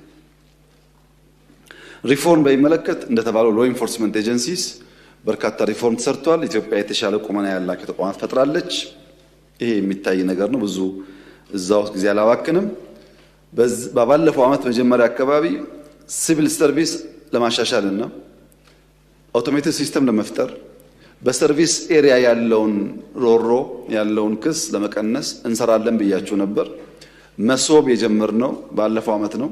አሁን 18 ጣቢያ ደርሰናል በሀገር ደረጃ። በቅርቡ 3 የሚጨመሩ ይኖራሉ። በዚህ ዓመት 100 ለመድረስ እየሰራን ነው። 100 መሶብ ስቴሽን በየክልሉ በየከተማው ከተስፋፋ ምን ያክል ያለውን ችግር እንደሚቀንስ ደግሞ ያው እናንተም መገመት ትችላላችሁ። መሬት ላይ፣ መታወቂያ ላይ፣ ፓስፖርት ላይ፣ ግብር ላይ፣ ንግድ ፍቃድ ላይ ሰፋፊ ስራ የተሰራ ነው። ከነዚህ ውስጥ እንደው አንዱን ለማንሳት የዛሬ 3 ዓመት ኢትዮጵያ ለፓስፖርት ፈላጊ ዜጎች ፓስፖርት መስጠት የምትችለው 300 ሺህ አይሞላም። ቱ ቢ ኤግዛክት 270 ሺህ ነበር ማቅረብ የምትችለው። በዚህ ዓመት 4 ሚሊዮን ነው የምታቀርበው። 4 ሚሊዮን ማቅረብና 300 ሺህ ማቅረብ ስር ነቀል ሪፎርም ካልተሰራ በስተቀር ሊመጣ አይችልም። የተከበረው ምክር ቤት ኢሚግሬሽን ቢሮአችን ሄዶ ምን ያክል እንደተቀየረ ፕሮፓጋንዳው አይደለም ስራው። ድሮ ፕሮፓጋንዳው ስለሚበልጥ ሰዎች አሁን ያለውን ስራ ማየት ይቸገራሉ። ለምሳሌ በዲጂታል ብቻ ብንወስድ 2.4 ሚሊዮን ወጣቶች በኮዲንግ 5 ሚሊዮን ኮደርስ በሚለው ፕሮጀክት 2.4 ሚሊዮን ወጣቶች በኮዲንግ ሰርቲፋይድ ሆነዋል። ይህ በጣም ሲግኒፊካንት የሆነ ቼንጅ ነው። ገንዘብ ሳያወጡ 2.4 ሚሊዮን ወጣት ሰርቲፋይ የማድረግ አቅም መፍጠራችን ለብዙ ስራዎች ፈርቀዳጅ እና አጋዥ ይሆናል። ሪፎርሙ እንደዚህ ያለ በጣም ጠቃሚ ነገሮች እያመጣ ነው ያለው። የዲጂታል ኢትዮጵያ ስትራቴጂ የ2025ን ጨርሰን የ2030ን ማቀዳችን ይታወቃል። ዲጂታል በኢትዮጵያ ውስጥ በአጠቃላይ በሚያመጣው ሀብት በጂዲፒ ባለው ሼር በከፍተኛ ደረጃ እንደሚያድግ ይጠበቃል። የኛን ትቼ በቅርቡ ጂኤስኤም ያወጣውን ዳታ እንኳን ብናይ 93 ሚሊዮን ገደማ ሰብስክራይበርስ ኢትዮጵያ ውስጥ ቴሌኮም መጠቀም ጀምረዋል። ይሄ በጣም ትልቅ እድገት ነው። ስንመጣ 37 ሚሊዮን ነበረ። ብዙ ሰው ስልክ ይጠቀማል። ይሄን እንኳን እኔ ዳታው አያስፈልገኝም። ኢትዮጵያ ውስጥ ዞር የሚገርመኝ ነገር ትንሿ ቀበሌ ገጠር ውስጥ ገና መስኮት ስከፍት የመጀመሪያው የማየው ስልክ ነው። ትንሹ፣ ትልቁ፣ ህፃኑ ስልክ ብቻ የሚታየው እና ምን ያክል እየተስፋፋ እንዳለ ያመላክታል። 55 ሚሊዮን ሰዎች ሞባይል ባንኪንግ ይጠቀማሉ። በ2028 ጂኤስኤም ባወጣው ሪፖርት 11 ቢሊዮን ዶላር ገደማ ሀብት የዲጂታል ቴክኖሎጂው ያመጣል። ኢትዮጵያ ውስጥ ለ1 ሚሊዮን ሰዎች ስራ ይፈጥራል። ቢያንስ 1.5 ቢሊዮን ዶላር ሬቬኑ ከዚህ ሴክተር ይገባል ብሎ ጂኤስኤም አወጥቷል። እኛ ከዛ በላይም እንጠብቃለን። ይሄ ሲግኒፊካንት ሪፎርም እና እመርታ ነው። ኤአይ እያመጣ ያለው ለውጥ ኢትዮጵያ ውስጥ ያኔ ኤአይ ባልንበት ዘመን ከምንጠብቀው በእጅጉ የላቀ ነው። መሶብ እኮ ሌላ ሀገር ልናሰራ ብለን ሚሊየንስ ኦፍ ዶላር ጠይቀውን ኤአይ በነፃ ሰርቶ ያቀረበልን። አሁን ከስተም ላይ ከጅቡቲ ጀምሮ ያለውን የትራኪንግ ጉዳይ ኢፍሚስ ሳይቀር የገንዘብ ሚኒስቴርን የከስተምና ስንት ምን ያወጣበት ሶፍትዌሮች እየሰራ ያለው ኢንሳ ነው፣ ኤአይ ነው። ባይዘው ለሁላችሁ ይበቃል አይበቃም አላውቅም። የቋሚ ኮሚቴዎች ግን አዲሱን የኤአይ ሄድኳርተር ብታዩ ጥሩ ነው። ያስደንቃል፣ በእውነት ያስደንቃል። እንኳን ኢትዮጵያ ውስጥ አፍሪካ ውስጥ እንደዚህ ያለ አቅም በ5 ዓመት መፍጠር አይቻልም። በምንም መመዘኛ ኢትዮጵያ ውስጥ ያሉ ተቋማት ኤአይ ያለበትን ብቃትና አቅም ዛሬ የላቸውም። ይሄን ስታዩ ለልጆቻችሁ ምን ያክል ኩራት እንደሚሰማችሁ ጥርጥር የለውም። ለትውልድ የሚያስብ ሰው ሁሉ ይኮራል። ስለነገ የማያስብ ሰው ላይገባው ይችላል። እነዚህ ሪፎርሞች ኢኮሜርስ ላይ አሁን ዘመን ገበያ በባለፈው ዓመት ባላይታችሁ ከሆነ ምን ያክል ነው ገበያ ያረጋጋው? ዘመን ገበያ ብዙ ስራ ይጠበቅብናል። ገና ጅምር ነው። እኛ ኢኮሜርስ የምናውቀው በአሊባባ ነበር። ኢትዮጵያ በራሱ አቅም የቨርቹዋል ማርኬት ፕሮቫይድ ማድረግ መጀመሯ፣ ስቶክ ማርኬት ላይ የተፈጠረው ኢኮሲስተም አሁን የጀመርነው ስቶክ ማርኬት ስንት ዓመት ከኛ ከቀደሙ ሀገራት ጋር የተስተካከለ ነው ያለው። ኤአይሽ ላይ ያለው ለውጥ በነገራችን ላይ የኢትዮጵያ ሶቨሬን ዌልዝ በአፍሪካ አንደኛው ሶቨሬን ዌልዝ ነው። የተቋቋመው ግን ታውቃላችሁ ስንት ጊዜ እንደሆነ ከፍተኛ ሬቨኑ እያስገባ ነው ያለው እና ሪፎርሞች ኢትዮጵያ ውስጥ እየሰሩ ነው። በኢኮኖሚም ይሁን በፖለቲካም ይሁን በሎ ኢንፎርስመንት ኤጀንሲም ይሁን በሁሉም ሪፎርሞች እየሰሩ ነው። ሪፎርም ግን የሚያም ነገር አለው። ሪፎርም ግን የሚጠይቀው በጣም በርካታ ሀብት አለ። ፍሩቱን ለማየት ደግሞ ጊዜ ይፈልጋል። ለዛ እየታገስን ከሄድን ውጤት እያየን ያለን ይመስለኛል። ትምህርት በሚመለከት ልክ እንደ ኳስ ሜዳው ዋናው ስራ ኤርሊ ቻይልድ ላይ ኢንቨስት ማድረግ ነው። ታች በስፋት እየሰራን ያለ ነው። ለመምህራን ጥራት ስልጠና የተሰጠነ ያለው የቨርቹዋል መማማሪያና የፈተና ስርዓቱም ለውጥ እያመጣ ነው ያለው። ዛሬ 43 ሚሊዮን ገደማ የማስተማሪያ መጽሐፍ ለሃይ ስኩል ተሰራጭቶ በሃይ ስኩል ደረጃ 1 ለ1 ደርሷል መጽሐፍ። ይሄ ሁሉ ማሳተም በጣም ብዙ ጣጣ ነበረበት፣ ሀብት ይጠይቃል። ትምህርት ለትውልድ የሚለው ፕሮግራም የኢትዮጵያ ሕዝብና ትምህርት ሚኒስቴር ተባብረው አስደናቂ ተአምር እየሰሩ ነው ያሉት። ብዙ ችግር እየፈቱ ነው ያሉት። የተማሪዎች ምገባ ቅድም እንዳነሳሁት ነው። በጣም በርካታ ኢንፍራስትራክቸር መገንባት ይኖርብንም። ስታንዳርድ ላይ ከባቢ ማሻሻል ላይ ከፍተኛ ለውጥ አለ። አሁንም አላለቀም እንጂ የተከበረው ምክር ቤት አስተውሎ ከሆነ ትምህርት ቤት እዚህ ጋር ካለ፣ ዩኒቨርሲቲ እዚህ ጋር ካለ፣ ሃይ ስኩል እዚህ ጋር ካለ፣ እዚህ ጋር የምናየው ጫት ቤት፣ ሺሻ ቤት፣ መጠጥ ቤት ነበረ። ለኮሪደር ምስጋናና ክብር ይግባውና ዋና ስራው እነዚህ ማጽዳት ነበረ። አሁን ያሉት ስታዲየም፣ ፓርክ፣ መቀመጫ፣ ወክዌይ ናቸው። ይህም በደንብ ማስተዋል ያስፈልጋል። ለምን ልጆቻችን ላይ ጥንቃቄ ካላደረግን የምንመኛት ኢትዮጵያ አናያትም። እነሱን ታሳቢ ያደረገ ስራ በእጅጉ አስፈላጊ ስለሆነ ጤናን በሚመለከት ኢንፍራስትራክቸር ላይ በጣም ብዙ ስራ ይጠበቅብናል። ገና ነን። ብዙ ማልማት አለብን። አሁን 63 ሚሊዮን ገደማ ዜጎች የጤና መድህን ታቅፈዋል። ይሄ ጥሩ ነገር ነው። ግን መድኃኒት በሚመለከት ያው ባለፈው እንዳነሳሁት በማምረት ከውጭ የምናስገባውን ለመቀነስ ሙከራ የተደረገ ቢሆንም መድኃኒት ላይ 60 ቢሊዮን ብር ድጎማ አለን። የካንሰር ሕክምና ላይ 60% የሚሸፈነው ወጪው በመንግስት ነው። እያስፋፋን ያለ ነው። ፋርማሲውቲካል ላይ እንደጎበኛችሁት የውጭ ኢንቨስትመንቶች እንዲመጡም ጥረት እየተደረገ ነው ያለው።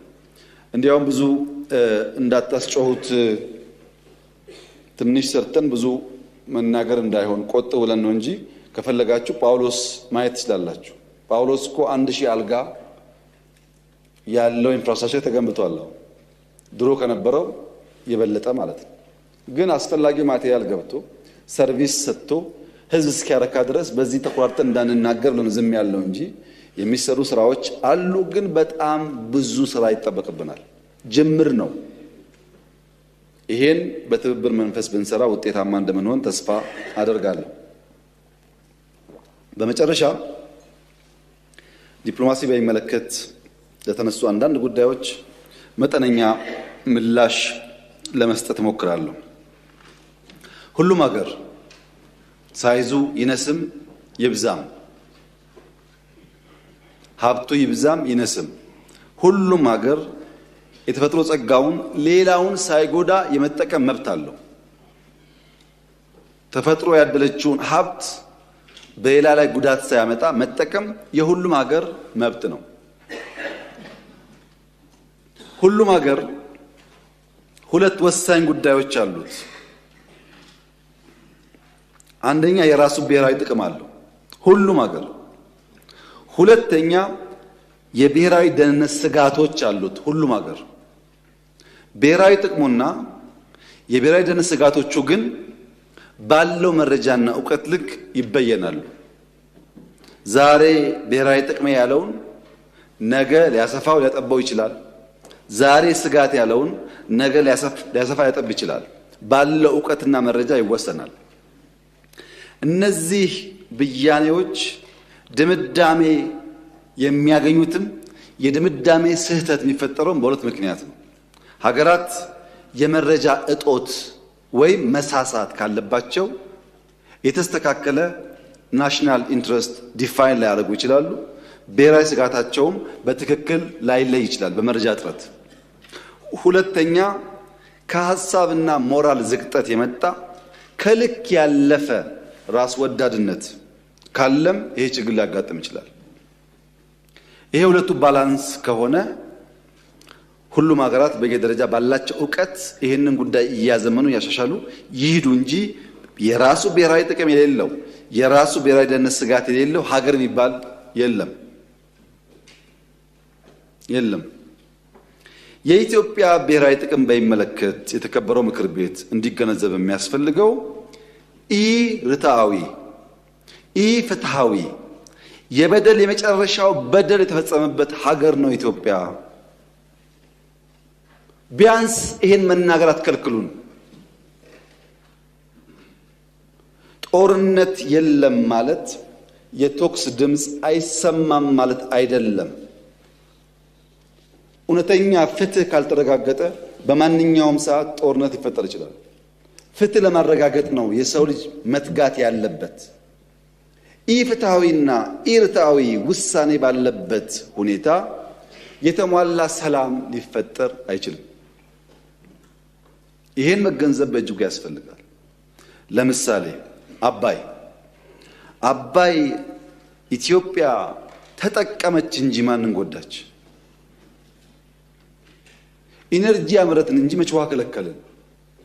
የመጠቀም መብትማ ዓለም አቀፍ ሕግ ነው፣ መብታችን ነው። እኛ ማንችለው መጉዳት ነው። ፍላጎቱም የለንም፣ አልጎዳንም። ውሃው ጨመረ እንጂ መች ቀነሰ? እኛ ስንጠቀም የውሃው አማውንት ጨመረ እንጂ መች ቀነሰ? ሳንጠቀም ስጋቱ ድርቅ ነበር። አሁንስ ስጋቱ ጎርፍ አይደል እንዴ? ባንገድብ ኖሮስ ጎርፉ ምን ያመጣ ነበረ? እሱን ማሰብ ጥሩ ነው። ኢትዮጵያ አሁንም ያላት አቋም ግልጽ ነው። ግብፃውያን ወንድሞቻችን ናቸው። ሱዳናውያን ወንድሞቻችን ናቸው። ብንፈልግም ባንፈልግም ከማንም ዓለም በላይ የኑቢያ ስልጣኔና የምስር ስልጣኔ የተቀራረበና የተወራረሰ ነው። ከአክሱም ጀምሮ በኑቢያ በሱዳን ያሉ የድንጋይ ቅርጻ ቅርጾች ግብጽ እስካለው ድረስ የተናበበ ነው። አንድ ህዝብ ነን። ጊዜና ዘመን ያቀያየረው ጉዳይ ቢኖር የሚሻለን መኖዋን የምትሻዋን ላም በቂ መኖ እያቀረቡ በቀጣይነት ማለብ ነው እንጂ ላሟን መኖ ነፍጎ ወተት ለባለ መወከር አያዋጣም። ካልበላች ትነጥፋለች። መኖ እያቀረቡ በቀጣይነት የተሻለ ማለብ ይቻላል። የኔ ፍላጎት የእናንተም ፍላጎት የመላው ኢትዮጵያ ፍላጎት ብዬ የማስበው ኢትዮጵያ፣ ሱዳንና ኢጅፕት ከ300 ሚሊዮን ያላነሰ ህዝብ አላቸው። በጣም ከፍተኛ ቆዳ ስፋት አላቸው። ወጣት ህዝብ አላቸው። በጋራ ብንሰራና ብናመርት ለድፍን አፍሪካ እንበቃለን። በቂ ሀብት አለ። ወርቁም፣ ውሃውም፣ መሬቱም ጉልበቱም አለ። የሚሻለው አብሮ መስራት ነው። ያ ካልሆነስ ያው እንመቀኛኛለን እንጂ መጓዝ እንደው አይቀርም። እና እንደዛ እንዳይሆን በእኛ በኩል ከግብጽ ጋር በስምምነት በድርድር በመግባባት መስራት ማድረግ እንፈልጋለን። ማንም ሰው በዚህ ምድር ላይ ማንም ሰው በህይወት እያለን በጉልበት የሱን ፍላጎት እኛ ላይ ኢምፖዝ ማድረግ አይችልም። ኢትዮጵያውያን ለዚህ አልተሰራንም፣ አንችልም። የሚያዋጣው መነጋገር፣ መስማማት፣ በፍቅር በመግባባት ማድረግ ነው። ለዛ ደግሞ ኢትዮጵያ በጣም ዝግጁ ናት። ህዳሴም እንዳያችሁት በረከት ነው ያመጣው። ለሁሉም ምንም ጥፋት የለውም፣ በረከት ብቻ ነው ያመጣው። ወደፊት የሚሰራም ካለ እንደዚሁ ማለት ነው። ሌላውን በሚጎዳ መንገድ አናቅድም፣ አንሰራም። አብረን ለመጠቀም እናቅዳለን፣ አቅም በፈጠረ ደግሞ እናለማለን። ይሄ መጠቀም እንጂ መጉዳት በውስጡ የለበትም ማለት ነው። ቀይ ባህር በሚመለከት መላ ኢትዮጵያ ህዝብ የተከበረው ምክር ቤት በአንክሮ እንዲያይ የምፈልገው ነገር አለ። እኛ የቀይ ባህር ጉዳይ ህጋዊ፣ ታሪካዊ፣ መልክዓ ምድራዊ እና ኢኮኖሚያዊ ጥያቄ ነው ብለን እናምናለን። ይሄ ጥያቄ አንዳንዱ ነገ ካልተመለሰ ይላል፣ አንዳንዱ ነገ እኔ ስመጣ ካልጀመርኩት ይላል። ሁለቱም አያስፈልግም። ቀይ ባህርን ኢትዮጵያ ለማጣት 30 ዓመት ከዚያ በላይ የወሰደ ትግል ነበር። ታውቃላችሁ። በ30 ዓመት ትግል ውስጥ በብዙዎች ርብርብ ነው ኢትዮጵያ ያጣችው። ሌላ 30 ዓመት ያስፈልጋታል ብዬ ግን አላስብም። በተረጋጋ መንገድ፣ በሰከነ መንገድ በውይይት መሄድ በጣም አስፈላጊ። የፈለገ ብንወያይ ግን ለማጣት የፈጀብን 30 ዓመት ለማግኘት ይፈጅብናል ብዬ ግን አላስብም። ጊዜው ግን በቂ ስለሆነ በተረጋጋ መንገድ ማየት ያስፈልጋል። ምክር ቤት የኢትዮጵያ ሕዝብ እንዲያይ የምፈልገው ግን ጥያቄው ስናነሳ አንዳንዱ ሾርት ስለሆነ ሚሞሪው ዛሬን ብቻ ስለሚያስብ ትንሽ ዳራው ልስጣችሁ። መጀመሪያ ኢትዮጵያን የቀይ ባህር አክሰስ ያሳጣው ውሳኔ ማን ወሰነው? ካቢኔው ይሆናል ብለን የካቢኔውን ዶክመንት ብናገላብጥ የለም፣ ካቢኔው አያውቀውም። አይ የለም ምክር ቤት ይሆናል የወሰነው ብለን ብንወስን ምክር ቤቱም አልነበረ፣ ምክር ቤት አያውቀውም ውሳኔው። የለም የኢትዮጵያ ሕዝብ በሪፈረንደም ወስኖ እንዳይሆን እንዳይባል ነበርን እኛም ያኔ። የኢትዮጵያ ሕዝብ ያልወሰነው ተወካዮቹ ያላዩት ቢያንስ ካስፈጻሚ ካቢኔ ያላየው ውሳኔ ማን ወሰነው? ማጣትን የሚያክል ነገር ያጣንበት መንገድ ህጋዊነት ችግር እንዳለው ማሳያው ተቋሞች አልገቡበትም። ካቢኔው አያውቀውም። አንድ ገጽ ወረቀት ማግኘት አልቻልንም። እንዴት እንዳጣ ነው የሚያስረዳ እና ህዝብ የማያውቀው፣ ፓርላማ የማያውቀው፣ ካቢኔ የማያውቀው የኢትዮጵያን የባህር አክሰስ ውሳኔ የሚያሳጣ ነገር የወሰነው ማን ነው የሚል ጥያቄ ማንሳት እንዴት ስህተት ሊሆን ይችላል? ካለ ይነገረን። ከሌለ ግን ይሄ ጉዳይ ይሄን አንስቶ እንደ መድፋት አይደለም፣ የህልውና ጉዳይ ነው። ማን ወሰነው? ይሄ ነው ጥያቄው። እዚህ ጋር ሁለት ችግሮች አሉ። አንደኛው የተዛባ ትርክት ውጤት ነው። የሚገባንን መጠየቅ ነውር አድርጎ የሚያስብ የሚገባንን ማንሳት ትክክል አይደለም ብሎ የሚያስብ እሳቤ፣ ይሄ ደግሞ የትርክቱ ውጤት ነው። ግን ለእናንተ ለማስታወስ እንዲሆናችሁ ከግጭቱ በኋላ በኢትዮጵያና ኤርትራ መካከል ሰላም ሲፈጠር መጀመሪያ ነው ወደ አስመራ ተጉዤ፣ በኋላ የኤርትራው ፕሬዝዳንት ወደ ኢትዮጵያ ሲመጡ የመጀመሪያው መድረክ ያደረግነው ሚሊኒየም አዳራሽ ነው። ብዙ ህዝብ አለበት። በላይቭ ቲቪ ሁላችሁ ወይ ነበራችሁ ወይ ሰምታችኋል። ካልሰማችሁ አሁን ገብታችሁ ዩቲዩብ ላይ ስሙት። የመጀመሪያው ስብሰባ አሰብ ነው የሚለው እሳቸው ባሉበት ለህዝብ በሚገባው ልክ የረሳችሁን ለማስታወስ ብቻ ነው። ኤርትራ ስመላለስ አስመራን ካየው በኋላ ከክቡር ፕሬዝዳንቱ ጋር አሰብ መሄድ ፈልጋለሁ ብዬ አሰብ ሄጄ ነበረ። አሰብ ባህሩ ጋር ቆመን ያወራነው ምንድን ነው? ስለ ፖርት ነው። ተመልሳችሁ ማየት ትችላላችሁ። የት? ኤርትራ ምድር ውስጥ። ሶስተኛ የመደመር ትውልድ መጽሐፍ ላይ በግልጽ ጂኦፖለቲክስን አስፍሬ የአሰብ ጉዳይ አስቀምጬ ለኤርትራ ባለስልጣናት በስጦታ ልኬላቸዋለሁ። ሚስጥር እኮ አይደል፣ ያውቁታል። ለሁሉም ልኬላቸዋለሁ።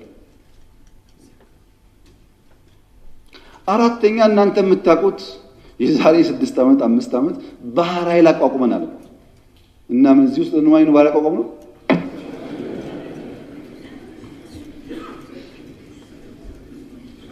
ለምን ሰዎች ይሄን ደምሮ ማየት እንደሚቸገሩ አይገባኝም። ኢትዮጵያ ቀይ ባህር እንደሚያስፈልጋት ከለውጡ በፊትም እናምን ነበር፣ እንናገር ነበር። ያኔ መደመጥ አንችልም። ከጀመርንበት ቀን አንስቶ ግን ንግግሩ አለ። ያ ንግግር ግን ሰላማዊ መሆን አለበት። የተከበሩ እንዳነሱት ከኤርትራ መንግስት ጋር ተስማምተን ከዚህ ወደ አሰብ ሄደው መንገድ ጠግነን አልቆኝ እንከፍታለን ጠግነን ነበር። ከጠገን በኋላ ችግር አለብን ፖርቱ ተዳክሟል አሉን። አሁን አንዳንዶች ልክ ጸቡ እንደ ኦቨርናይት የመጣ መስሎሰዋል። እንደዛ አይደለም ታሪኩ፣ ስለማንናገረው ነው። መንገድ ጠግነን ከጨረስን በኋላ ፖርቱ ችግር አለበት ሲሉ የጋራ ወዳጅ የሆነ ሀገር ለምነን ጄኔሬተር እና ክሬን በእርዳታ ወደ ኤርትራ እንዲመጣ አድርገን አሰብ ፖርት ሲደርስ የኤርትራ መንግስት አልፈልግም ብሎ መለሰ። ያኔን የገባን ይሄ ነገር ለካ ተስፋ የለውም የሚለው መንገድ ጠገን ለምንም ብናመጣም ፍላጎት አልነበረም። ወደ ኤርትራ ልክ እንደ ሱዳን ልክ እንደ ጅቡቲ በእኛ ውጪ ፓወር ትራንስሚሽን ቀጥለን ፓወር እንስጣችሁ ጄኔሬተር አትጠቀሙ ብለንም ቆይ እናስብበት ነው የተባለው። አሰብ ሲሄድ የአሰብ ከተማ ቅድም ብያችኋለሁ፣ ኢትዮጵያ ውስጥ የቤት ችግር አለ። 1.5 ሚሊዮን ቤት መገንባት አለብን ብያችኋለሁ። አሰብ ሲሄድ ቤት አለ፣ በር አለ፣ ሰው የለም። ይሄ እውነተኛ ታሪክ ነው። ይሄንን ከተማ መልሰን ህይወት እንስጠው፣ ስራ ነው ህይወት የሚያመጣለት የሚል በየጊዜው ተነጋግረናል። ሁሉም ኢንቮይ የሚሄደው ተወያይቶበታል። በኤርትራ በኩል በግልጽ ባላወቅነው መንገድ ለዚያ ጉዳይ ምላሽ ለመስጠት ብዙ ዝግጁ አልነበሩም። እሱ ቀርቶ የከፈትናቸው ወደቦች፣ ድንበሮች በሰሜን የከፈትናቸው ወዲያው ተዘጉ። ታስታውሱ ከሆነ የተዘጉት እኮ አሁን አይደለም። እናንተ ችግር እንዳለ ሳትሰሙ ነው የተዘጉት። እና የኤርትራ ህዝብ አሁንም ወንድም ህዝብ ነው፣ ምስኪን ህዝብ ነው፣ አገሩን ለቆ የተሰደደ ያለ ህዝብ ነው። ከዚህ ህዝብ ጋር በጋራ መስራት መተባበር ፍላጎታችን ነው። በፍጹም የውጊያ መሻት የለንም። በህጋዊና ንግግር ሊፈታ ይችላል ነው። ለብዙ ሀገራት በተናጠል ተናገር ያለው ምክር ቤት መስማት ከፈለገ ግን ለአሜሪካ፣ ለቻይና፣ ለራሻ፣ ለአውሮፓ፣ ለአፍሪካ አሁን በተከበረው ምክር ቤት መግለጽ የፈለገው ነገር የኢትዮጵያ የቀይ ባህር አክሰስ ጉዳይ አይቀሬ ስለሆነ ቅድሚያ የሚሰጠው ሰላምና ንግግር ስለሆነ እባካችሁን ሸምግሉንና መፍትሄ አምጡልን። ይሄው ጥያቄያችን ነው። አሁን ሸመግልላችኋለን ሰላም ያስፈልጋል እያሉ ማዘናጋት ከሆነ ግን ብዙ መሄድ አይመስለኝም፣ ጉዳዩ አይመስለኝም። ይሄ እኔ ስለፈለጋችሁ አይደለም፣ ናቹራሊ አይሆን ነገር ይሄው በአንድ ቀንም አልመልሰውም፣ በአንድ ቀንም አላጣ ነው። ናቹራል ሂደቱን ተከትሎ ይሄዳል። እዛው ላይ ጥያቄው የተነሳው የውስጥ አጀንዳን ዳይቨርት ለማድረግ ነው ያሉት የተከበሩት። በእርግጥ ይሄን ነገር ከኤርትራውያን ሰምተናል፣ ብዙ ጊዜ ነግረውናል። ለምን ምክር ቤት እንደመጣ አላወቅኩም እንጂ ኤርትራውያን ይሄ ጉዳይ የሚነሳ ያለው የውስጥ ጉዳያቸውን ዳይቨርት ለማድረግ ነው ብለውናል። እንዴት ዞሮ እዚህ እንደመጡ ባይገባኝም ማለት ነው። እና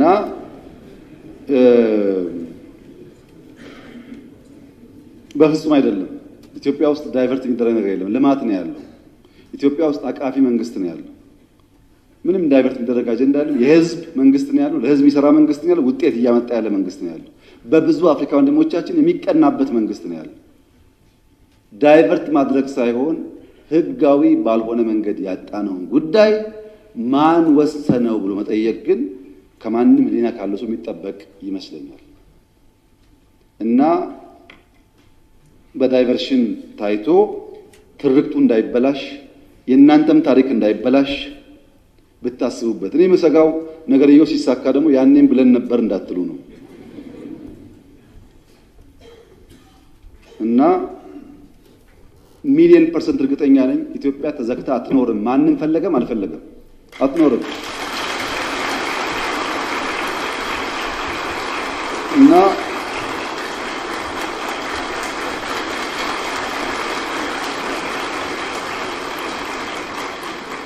አንደኛው ችግር ትርክት ነው። የማይገባቸውን ህግ የማይፈቅድላቸውን እንደዚህ የማያደርግላቸውን ጠየቁ። የትኛው ህግ ከወሰደው በኋላ ነው የጠየቅነው? ትርክቱ መፈተሽ ያስፈልጋል። ሁለተኛው ኢትዮጵያ ካደገች ብሎ የሚሰጉ ሰዎች ደግሞ አሉ። ሀገራት ኢትዮጵያ ኦልሬዲ ትልቅ ናት እኮ። የት ነው የምታድገው? በአፍሪካ ሁለተኛው ትልቁ ፖፑሌሽን እኮ ናት። በዓለም እኮ 10ኛዋ ናት። ትልቅ ናት።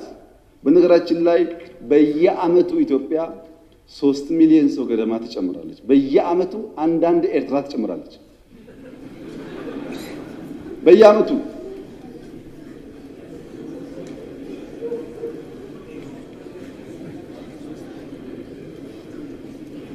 እና ኢትዮጵያ በየዓመቱ ሀገር እየጨመረች ትልቅ የሆነች ሀገር ካደገች ምን ትሆናለች ከተባለ ካደገች ታግዛለች። ሌላ የምታደርገው ነገር የለም። ካደገች ትረዳለች። አሁን እኮ እያደረገች ነው። ስንትና ስንት ስደተኛ ተሸክመን የለም እንደዚህ ዛሬ ሳናድግ። ይሄ ስጋት ችግር አለበት እና የኛ ጎረቤቶች በሰላም መኖር እንደምንፈልግ ማወቅ አለባቸው። ታዲያ ለምንድን ነው ከኤርትራ ጋር የተጀመረው ጉዳይ ፈርለቆ የወጣው ያላችሁ እንደሆነ ፕሪቶሪያ ነው። በወደቡም ስለምን ነበር፣ በልማቱም ስለምን ነበር፣ ስንለማመጥ ነበር፣ በጣም ስንለምን ነበር። ከዛ ነገ ይሆናል ብለን ግን ፕሪቶሪያ ስንፈራረም ትክክል አይደለም፣ ለምን ይቆማል? ቲፒኤልኤፍም ትግራይም ተጠቅልለው ካልጠፉ ቀጠናው ሰላም አያገኝም። እኛ እኮ ህዝባችን ናቸው፣ ልብ ከገዙ እንዲጠፉ አንፈልግም አልና አቆምን። በዚህ በኩል ማስቀጠል ሲያቅታቸው በዚያ በኩል ጀመሩ። አሁን ዋና ጉዳይ ጭቅጭቅ ውስጥ ግቡ ነው፣ ሳትዋጉ አትቀመጡ ነው። የኛ መልእክት ለኤርትራ መንግስት፣ ኤርትራዊ ወንድሞቻችን ናቸው፣ ከነሱ ጋር ውጊያ አንፈልግም። ለኤርትራ መንግስት ያለ መልእክት አንደኛ ጥይት አስተላላፊ አትሆኑ፣ ሀገር ሁኑ። ወደ ጎረቤት ሀገር ጥይት ማስተላለፍ ጥሩ አይደለም። አባይም ጸባይ ገዝቷል፣ የኛም ሽፍቶች ጸባይ ይገዛሉ እና አንድ ቀን ጥይት ሳመላልስ ብሎ ታሪክ ስለሚናገሩ ጥይት ማቀባበል ቢቀርባችሁ። ስለማናቅ አይደለም፣ እናያቸዋለን። ህገወጥ የሰዎች ዝውውር ቢቀር። ተጨናንቀናል። ከተማ ውስጥ እንደምታዩት የሚመጣ ሰው ካለ በህጋዊ መንገድ ቢመጣ፣ ህገወጥ ንግድ ቢቀር፣ ፎርጅድ ብር ቢቀር፣ አሜሪካ አስቀምጣቸው የምትሰሯቸው ብላክ ማርኬት ማሳደግ ቢቀር፣ እንደ ጎረቤት ብንተሳሰብ፣ ህጋዊነት ከተከተል በንግዱም በሚፈናቀለው ጥይት ማቀበሉን ከተዋችሁ በሰላም አብረን ለማደግ በፍቅር አብረን ለመቀጠል ከምን ጊዜውም በላይ ኢትዮጵያ ፍላጎት አላት። እኔ ልክ እንደባለፈው አሁንም አስመራ መሄድ ፍላጎት አለኝ። ችግር የለብኝም። ምን ከሆነ ትርፍ ካለው ነው። ትርፍ ከሌለው ጊዜ ማባከን ነው። እኔ ባሌ የመላለስበትን ጊዜ ዝም ብዬ በከንቱ አስመራ ልመላለስ አልችልም። ጊዜ የለኝም፣ ስራ አለኝ። ጦርነት አንፈልግም የምንለውም በምክንያት ነው። እኛ እንዳያችሁት የሚያጓጓን ነገር አለ። የ10 ቢሊዮን ብር ኤርፖርት እንገነባለን፣ የ10 ቢሊዮን ብር ነዳጅ ማዳበሪያ እንገነባለን፣ የ9 ቢሊዮን ብር ቤት እንገነባለን፣ ኮሪደር እንገነባለን። ይሄ ሁሉ የሚያጓጓ ስራ እያለ ሰው ጦርነት ሊያስብ አይችልም።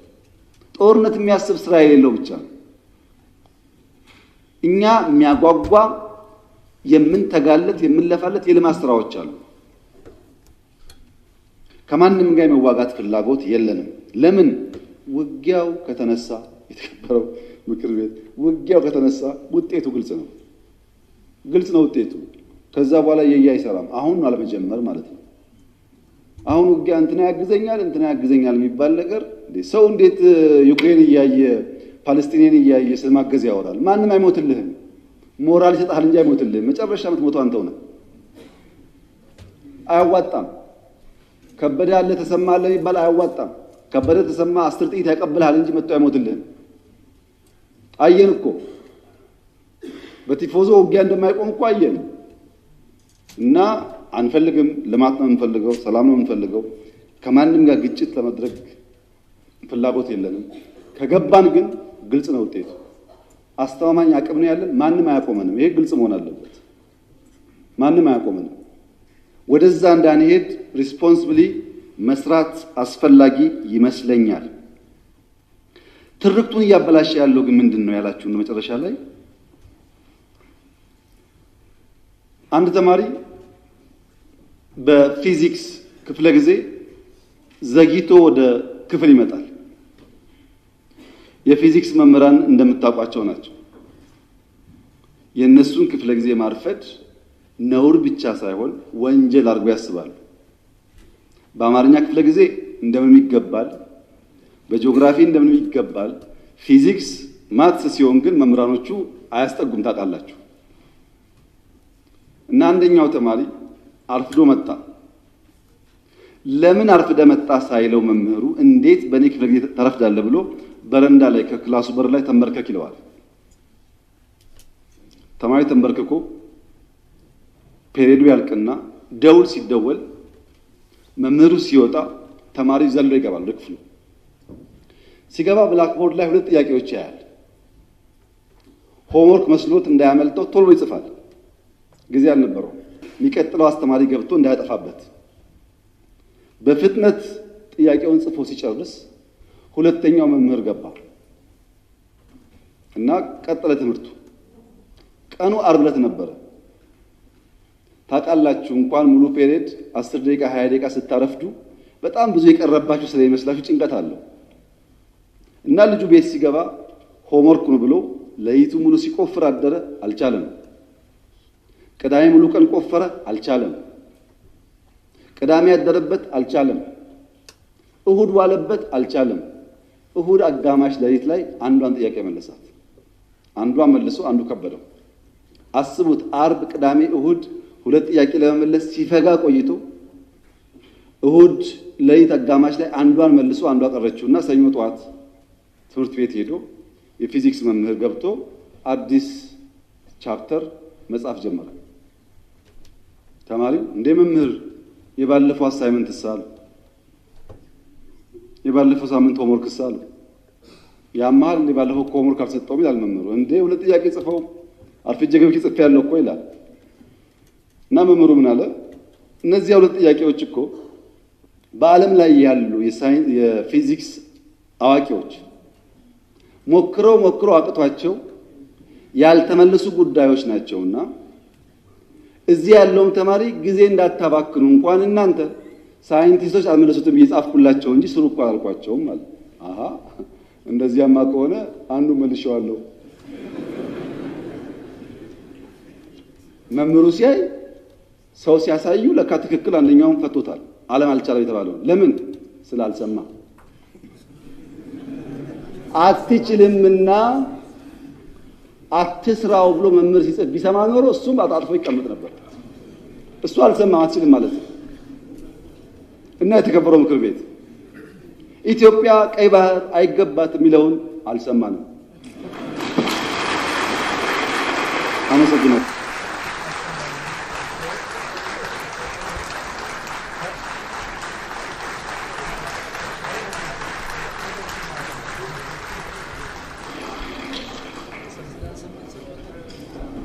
እሺ፣ እናመሰግናለን ክቡር ጠቅላይ ሚኒስትርን።